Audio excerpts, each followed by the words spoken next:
Asalkan dia benar-benar tidak ngerti, bukan ketidakngertian dia ini, kejahilan dia ini karena dia malas belajar. Open Mic ANB. Ustadz, di zaman orang menggunakan medsos, begitu mudahnya mereka broadcast, begitu dapat hadis langsung broadcast dan seterusnya. Dan kadang mereka membroadcast sebuah hadis dalam posisi mereka nggak tahu apakah itu sahih atau tidak. Andaikan itu hadis yang dhaif misalnya, Ustaz, apakah dia berdosa karena dia nggak tahu? Ya, bismillah, alhamdulillah, salatu wassalamu ala rasulillah, ma ba'd. Tentunya memang masalah dosa atau tidak dosa ini ketika ada kesengajaan dia ikut membroadcast sesuatu yang dia tahu itu dhaif, baru dia berdosa. Tapi kalau dia tidak tahu, mungkin karena husnudzon dia, yang ngirimin ini orang baik-baik, orang yang dia kenal, ya menginginkan kebaikan dari dirinya, dia broadcast, maka tidak berdosa. Akan tetapi tetap karena ada ancaman dari Nabi sallallahu alaihi wasallam, ya, man haddatsa anni bihaditsin yura annahu kadzib fahuwa ahadul kadzibin. Hadis ini derajatnya mutawatir masuknya. Man kadzaba alayya muta'ammidan falyatabawa maq'adahu minan nar, ya semakna dengan itu ya. Artinya siapa yang menyampaikan sebuah hadis dariku padahal dia menduga itu hadis yang dusta, nggak benar, tetap ada dia sampaikan dan di atas namakan kepada Nabi, maka yang sekedar membroadcast ini seperti pendusta. Fahuwa ahadu al-kadhibin, kata Nabi SAW. Dia adalah salah satu dari para pendusta itu. Dan di sini kan disebutkan kan, yura annahu kadhib. Dia sudah merasakan ini kayaknya bohong nih. Gak mungkin Nabi SAW mengatakan begini. Artinya tidak harus sampai yakin. Kalau tidak harus sampai ada dugaan. Tapi kalau ini nggak ngerti sama sekali, ya perbuatan dia salah, jelas. Tapi dia tidak berdosa. Asalkan dia benar-benar tidak ngerti, bukan ketidakngertian dia ini, kejahilan dia ini karena dia malas belajar. Karena para ulama membedakan kan antara orang yang tidak paham karena memang sedang dalam proses belajar namun belum sampai ke situ, dengan orang-orang yang keawaman dia ini karena dia nggak mau belajar, karena dia malas. Karena kalau yang malas pun diperlakukan sama dengan yang belajar dalam proses belajar, orang kan pikir ngapain belajar kalau gitu, nggak belajar aja kita juga nggak dosa kok, ya nyebarkan hadis bohong juga nggak apa-apa, sama-sama nggak dosa. Tentunya nggak bisa seperti itu. Jadi sebenarnya ada nggak perbedaan konsekuensi ketika sebatas menyebarkan dengan membuat? Karena kalau kita lihat ancaman membuat kan falyatabawwa maq'adahu minan nar. Sementara kalau menyebarkan, mungkin orang berpikir ini isinya fadilah amal. Sangat disayangkan kalau nggak sampai diamalkan oleh orang lain. Ya, tentu pertama kita harus bedakan Ustaz antara hadis dhaif dengan hadis yang kadzib, batil. Para ulama tidak ada yang memberikan toleransi dalam menyebarkan hadis yang batil, yang makdzub ala Nabi, kebohongan yang di atas namakan Nabi sallallahu alaihi wasallam. Nggak ada yang memberikan toleransi sama sekali. Yang ada itu adalah ketika hadis itu derajatnya dhaif. Ada sebagian ulama dari antara ahlul hadis sendiri, dari kalangan para salaf, ada yang punya pendapat kita nggak usah ngamalkan lagi yang dhaif. Yang sahih udah cukup kok. Dan ini adalah yang bisa difahami dari sikapnya Al-Bukhari dan Muslim.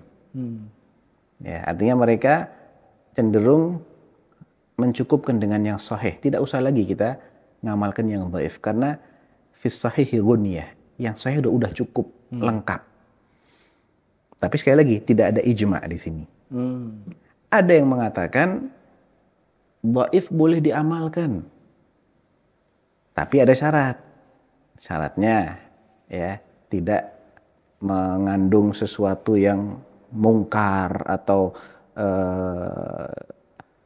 kedustaan. Dia artinya dhaifnya dhaif yang masih sekedar Jadi kan gini Ustaz, dhaif itu artinya bukan kita memastikan itu bukan sabda Nabi, bukan. Oh gitu. Cuman kadar dugaan kita antara berapa persen ya kira-kira ya kemungkinannya Nabi mengucapkan ini. Kalau sahih hasan itu mendominasi. Kita menduga kuat itu adalah memang ucapannya Nabi. Dan dugaan ini ada alasan, bukan tidak ada alasan. Kalau dhaif itu kita menduga lemah. Dugaan kita lemah bahwasanya ini adalah bersumber dari Nabi SAW. Bukan kita memastikan Nabi nggak mungkin ngomong begitu, bukan. Jadi misalnya nih, di sanadnya ada perawi, dia oleh para ulama dikatakan dhaif. Artinya dia lebih sering salah daripada benernya kalau ngeriwayatkan sesuatu. Ada nggak kemungkinan dia meriwayatkan sesuatu itu benar? Ada. Cuman selagi kemungkinan ini belum diperkuat oleh bukti lain dari luar, tetap ini nggak akan diperhitungkan oleh ahlul hadis. Jadi mereka itu saking berhati-hati, mereka ambil yang hukum asalnya dulu. Hukum asalnya, orang yang terkenal lemah hafalannya, ketika dia meriwayatkan hadis, kita nggak punya penguat dari luar, kita nggak bisa terima itu sebagai hadisnya dia. Kita akan dhaifkan hadis itu. Hukum asalnya kalau dia itu thiqah, jujur, hafalannya bagus, dia meriwayatkan hadis, maka pada dasarnya hadis itu benar. Kecuali kalau kita punya bukti dia salah. Gitu. Nah dalam hal ini dhaif itu masih bisa diamalkan. Dalam fadhailul a'mal misalnya, maka ada syarat-syarat yang disebutkan oleh sebagian ulama, diantaranya ketika dia menyebutkan anjuran untuk mengamalkan sesuatu, maka apakah amalan ini hanya dianjurkan dalam hadis ini, nggak ada dalil lain, ataukah ada dalil lain? Jadi mereka mempersyaratkan adanya dalil lain yang menjadi payung hukum. Legal standingnya yang sahih ada dulu. Adapun nanti fadilah-fadilah yang disebutkan terkait amalan ini, mungkin sebagiannya nggak ada legal standingnya. Hanya ada dalam hadis yang dhaif. Tapi bukan berarti perintah untuk mengamalkan amalan itu sendiri hanya ada di sini, enggak. Jadi kita sudah punya misalnya sholat duha nih. Kan ada hadis-hadis sahih yang menganjurkan kita sholat duha. Tapi kalau misalnya dalam hadis dhaif disebutkan fadilahnya begono begini, tapi amalan ini sudah masyru', nggak apa-apa diamalkan. Adapun pahalanya dapat itu apa enggak? Allahu a'lam. Kita nggak meyakini pasti dapat seperti yang disebut dalam hadis dhaif. Nggak bisa dipastikan karena memang tidak cukup kuat. Kemudian juga tidak berkaitan dengan akidah. Ya, akidah atau yang sifatnya usuluddin ini nggak bisa kita hanya bersumber pada sesuatu yang dhaif, harus bersumber pada sesuatu yang sahih. Ya, ahkam yang penting-penting juga begitu. Tapi kalau motivasi supaya kita rajin beramal, takut bermaksiat, maksiat itu udah jelas dilarang. Tapi dalam hadis ini ada ancaman yang lebih, kan nggak merubah hukum sebetulnya, tetap aja dia dilarang kan? Itu nggak ada masalah, insya Allah. Baik, memastikan berarti menyebut hadis dhaif itu hadis palsu atau hadis dusta atas nama Nabi SAW keliru ya? Kalau dia sekedar dhaif, jangan dikatakan dusta. Tapi diduga tidak valid gitu. Iya, penisbatannya kepada Nabi lemah, tidak kuat.